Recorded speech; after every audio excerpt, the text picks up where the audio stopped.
This trade deadline, the Braves did what was at the time thought of as very little, picking up just Duvall, Soler, Peterson, and Rosario.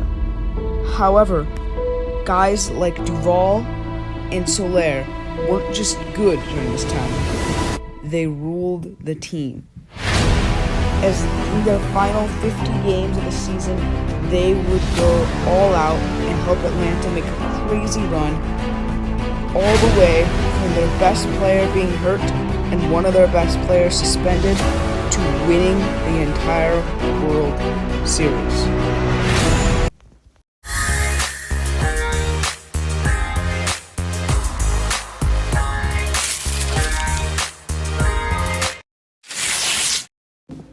The 2021 Braves were a very interesting team, as going into the year they had young prospect Ian Anderson coming up, who is expected to be huge.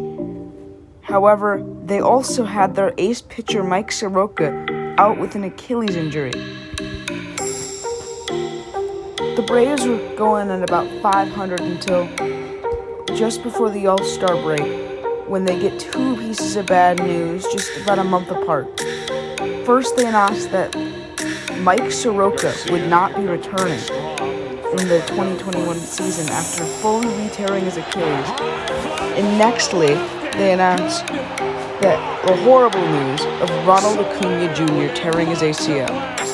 On top of it, Marcell Ozuna would be suspended and miss the whole rest of the season. However, the trade deadline, they would pick up Soler and Duvall, who in just their last 50 games hit 11 and 16 home runs and led this below-average team all the way to playoffs. In the playoffs, a couple of huge home runs by Soler led them all the way to the World Series where they would win. I find it incredible that these two players went so unnoticed at the deadline, however, led this team, who was missing their best pitcher and their best hitter, all the way to the World Series, which makes me horrified of playing this Braves team when it's fully healthy.